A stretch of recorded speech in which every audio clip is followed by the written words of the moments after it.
And we're back, ladies and gentlemen. We are back. Um, Hope you got your drinks, got a chance to stretch your arms and stuff a little bit. And we're gonna bring Radar back on, and he is here, even though I don't necessarily. Oh, let's invite him. I think I pressed invite 3 times, but I don't. Oh, okay, there it is. Cool. Yeah, yeah. All right, so we just left off with you basically. For those that just now tuned in, we got Raydar Ellis here, MC, producer, DJ, professor, and father, and husband.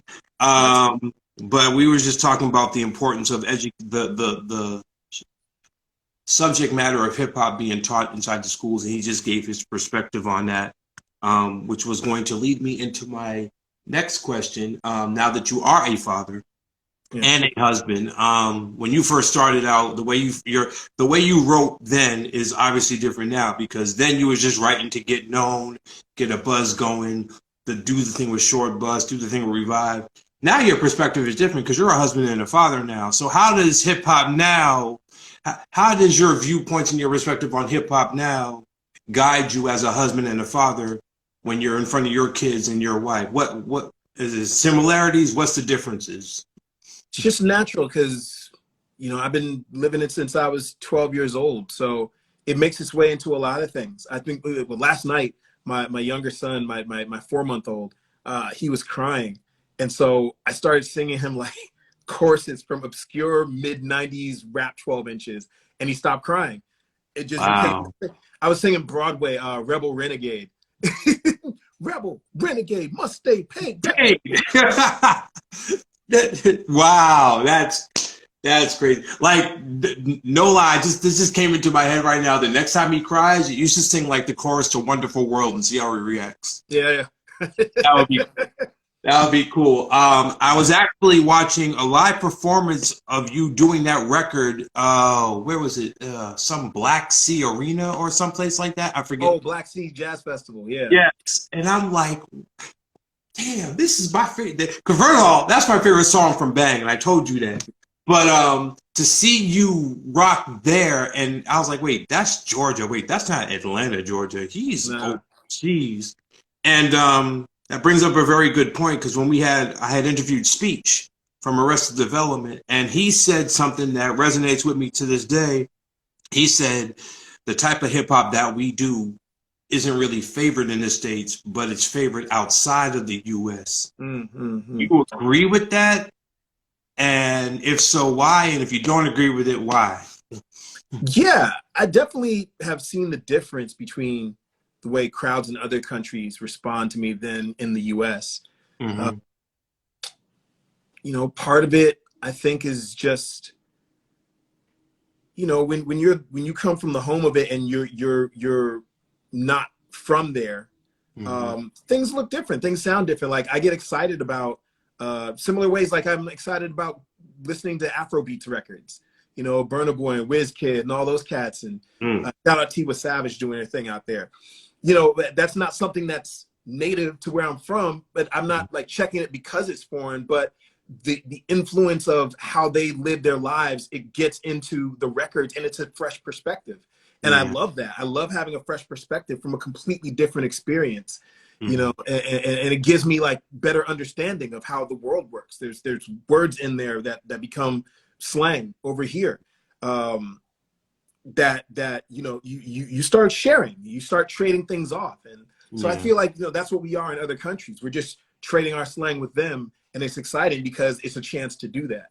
And they love, and sorry to cut you off, I meant to say, and countries love the American culture. Like they're just so passionate about learning about our culture. So during that performance near the end, where you go la la la la la, after that you go la la la la la, I'm like, no, this dude did not pull a sister act. Yeah. Were you able to see, now that they were kind of far away from you because they were really like pushed back, but did you get to see the reaction of that part? Because everybody knows the Sister Act movie, especially with Lawrence Impact in it. What was the reaction of the crowd when you did that particular part? Did you see smiles? Did you see people like, oh, I know that part, I'm going to sing along with that part? Or were they just really just chilling and enjoying the vibe? No, they sang it. They were having a great time. I mean, Wonderful World is like a happy song. It's in a major key. It's just, you're feeling, some good energy. So, and I felt good enough in that moment because of how they were reacting to our show. To be like, let me try this out. Let me stretch it a little bit. I got the band with me, so I got some room. Again, a plus of rocking with the band. You can like, hey, well, you can do that with the DJ too. You could set the loop, but I was just in the moment based on that, and pointed the mic out, and they sang back. It was just a nice moment for us to share. I have no clue if they knew Sister Act. They, it gets translated in a bunch of languages, so maybe they saw it, but it was, it was just a good moment, good energy. That's that great call and response, and that's something that a lot of MCs just don't know how to do, because your job is to connect with the crowd, and if you can't do that, then your job on that stage is just totally gone and wasted. All right, so here we are, 2022. You told me over the phone you got new music coming, and that's exciting to me. So let's talk about the new stuff. What can you tell me about it? New record I'm working on. It's part of my sabbatical project, which is what I'm currently on right now. My sabbatical just started as of Monday, and no, Tuesday, because Monday was Dr. King's birthday. So I was sitting there trying to figure out, like, what's the sabbatical project going to be? We can have one after 7 years of our position. And so I started thinking, I've been living in Harlem since 2008, 2009, something like that. I've been coming to Harlem my whole life. Like I mentioned earlier, with my aunt living out here. I have family out here. When Revive moved to New York, we were stationed in Harlem. And we were coming up on the centennial of the Harlem Renaissance.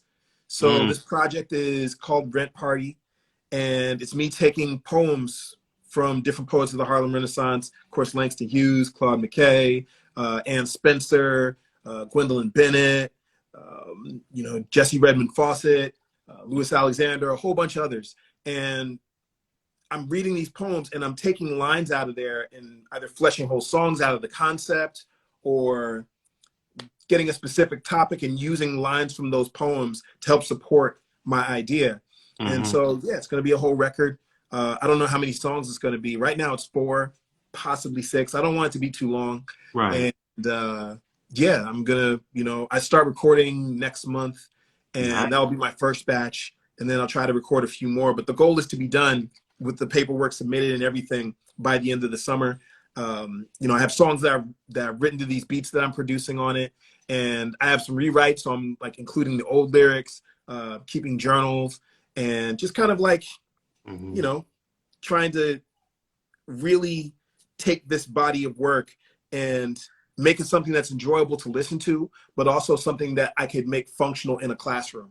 Nice. And that's really the anchor of, the whole Harlem Renaissance component of it, where the base is these poems that are 100 years old and what Black folks were dealing with back then after the Great Migration. Now you've made it to the city, and now there's this creation. This was a manufactured movement to export Black ideas and Black excellence, and to show the world that we aren't just these pieces of property. We were wrongly made these pieces of property, and we have a lot of great things to offer. Yeah. We do. And so it's a celebration of that. It's a celebration of Blackness. It's a celebration of Black art. And I felt like it was important for me to do, because I've lived in Harlem for so long, and I don't know who else is doing this. I don't know what the vibe or the energy is, but it just felt like the right kind of vibe to take it. I wanted to, because I don't sit up and just write rhymes every day. I needed some inspiration. So looking to my ancestors was a great way to kind of kick that back into gear. And feel the move of that. And it's also part of like what I've been around, being in the jazz scene. So many of my friends, I have friends that are MCs and in the hip hop world, but so many of my friends are musicians that operate in the jazz world, Black American music, as my brother Nick Pate would say. And, it comes from that too, because they were listening to blues, they were listening to jazz, that was like becoming the emerging popular music of the time. And so me being in those worlds, it also felt appropriate to try to tackle this and see what I could do with it. So the record's called Rent Party. I can't wait. I can't wait. I want my free copy, even though Um, so we're about to close out real soon. Just a couple more things. When it's all said and done, musically for you, I know you'll probably still be teaching and doing other things, but when it's all said and done musically, what does a Raydar Ellis want to be remembered for? I want to be remembered as a better person than my music is. You know, music is one thing, and that's great, but if the best thing people remember about you is your music, I feel like you did it wrong. You know, I want to be remembered as a good person.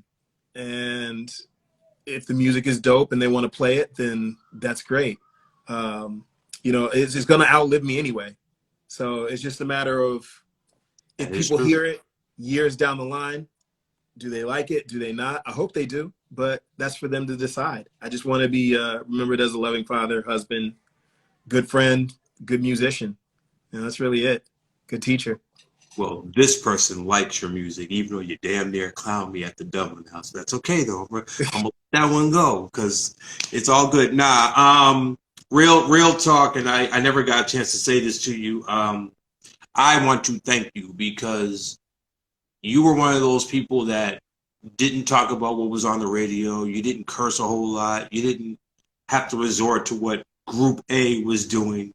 You just focus on what would work for you, and if it impacted someone, like you just said, then cool. If it didn't, it didn't. But it resonated with me because I'm like, man, I don't know how many times I played the Late Pass album, like so many records, sample songs. I've not listened to that record in forever. Really? I don't even know. I don't know any of the rhymes on that record. I don't. Really?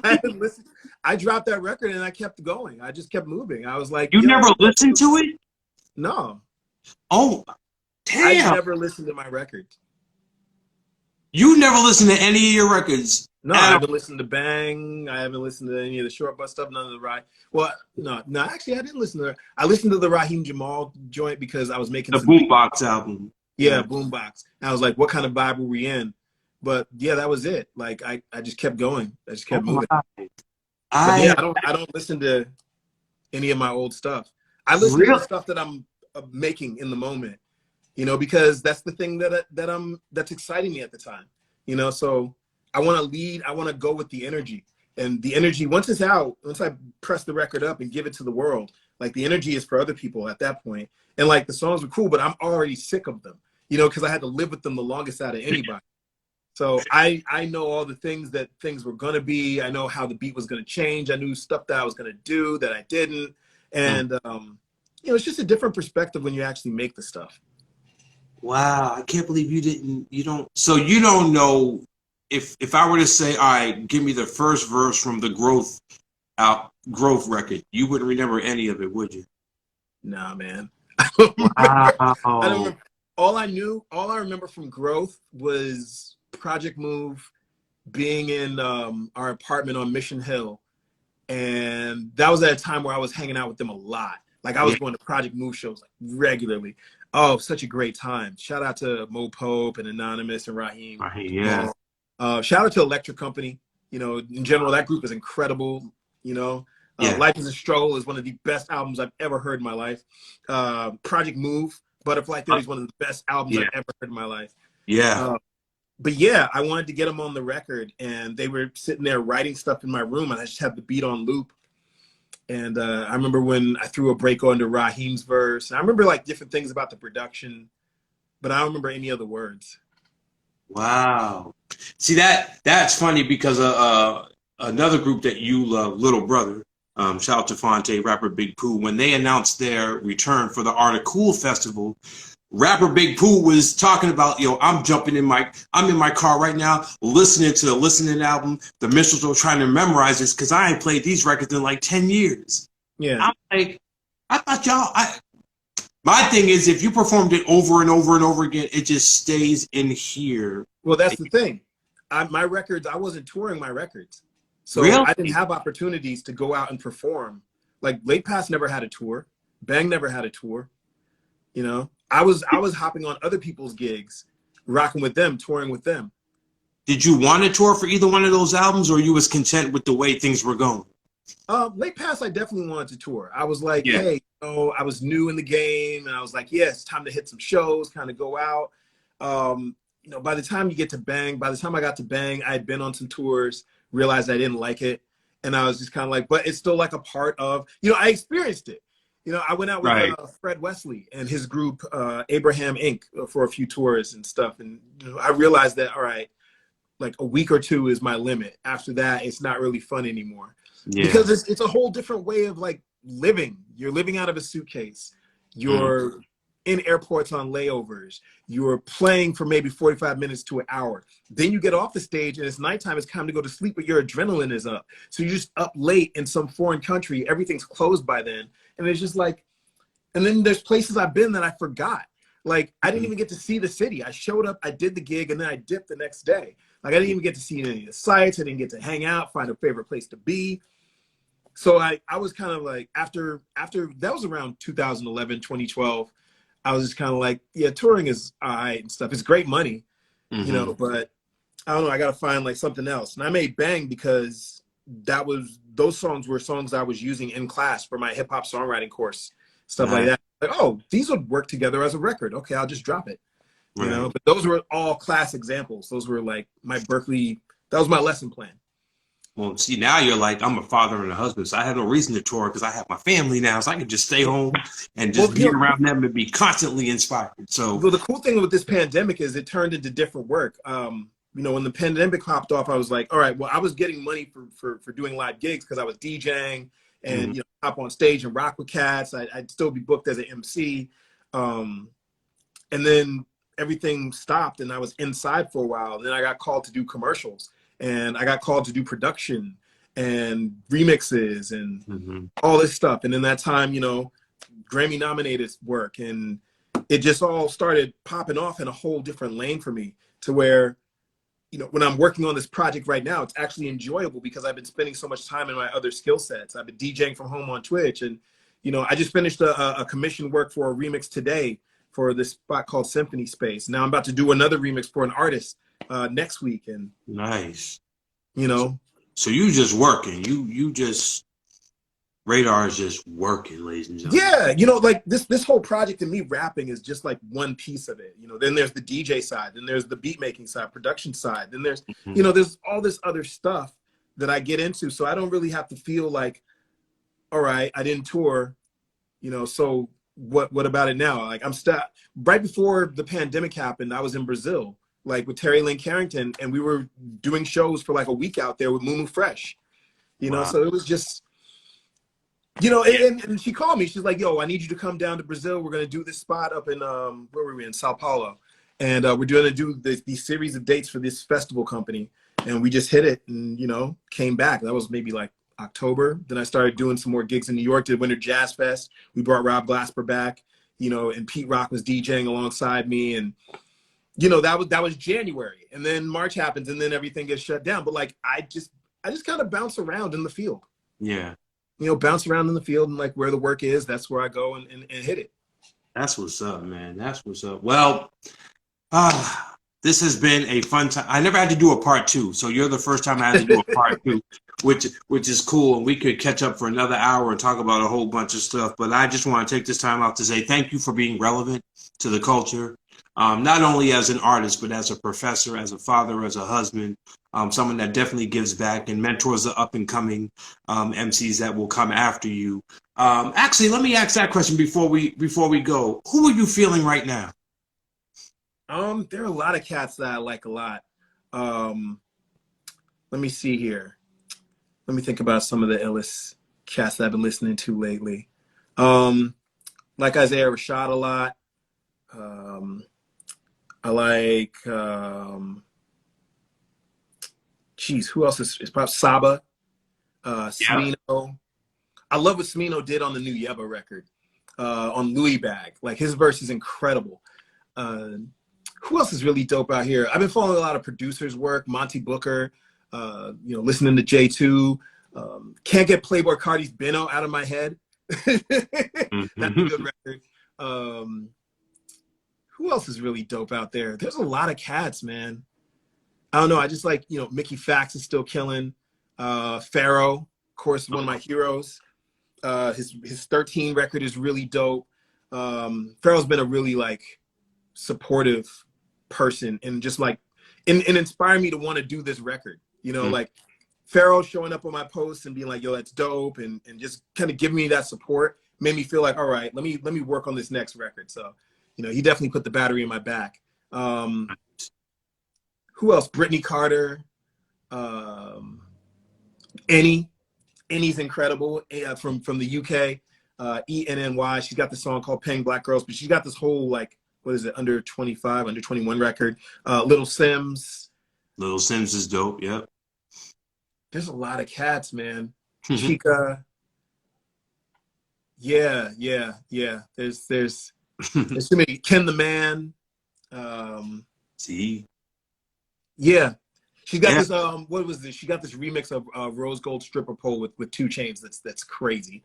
I gotta listen to some of these records, man. And 2 Chainz is an incredible spitter in his own right. Like a lot of people really sleep on that guy. Well, there's a lot of cats. There's a lot of cats that I'm just seeing on the timeline. You know, they drop their verse and they shoot their videos and just kind of be out. Like Ken the Man and Pap Chanel, like they're 2 artists that they're always just posting videos of them rapping. Passport Rap is another cat that does it. Prince Weiser, that's another cat that does it. And you just get bombarded by these ill lyrics. The EO Dub fam, shout out to all them. Dama Nils, or Dama, as she's called. No, she's still got called Dama Nils.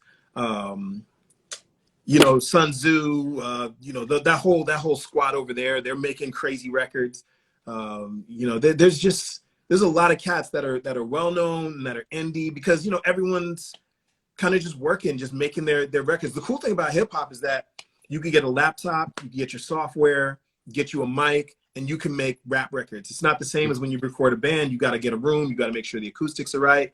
You know, I'm using this SM7 joint, you know, particularly because of the sound of it, but then I can just set up and rock, you know. So we're getting a lot of rap records right now because of the ability of ease of creation, and that's leading to a lot of interesting, you know, records that are coming out. A lot of people experimenting with stuff, and cats who are making what, you know, professionals would call sonic mistakes, but it's changing the culture, and I love that, like distorted 808s. And there's nothing wrong with sonic mistakes, man. Sometimes those bring out the best records when it's a mistake. So absolutely. One last backstory, because you talked about the Beach for Peace tour. Yeah. My company put that on because I was working with Critical Breakdown at the time. I was the host. Yeah. Oh, dope. So we brought Pharaoh and Jahi, and yeah, that was us. Like Eric Wisa, I was working for Eric Wisa when we got that together. And we didn't think it was going to work. I was like, we got the right MCs, but it's not going to. And I'm glad I was wrong. It was a full house. Yeah.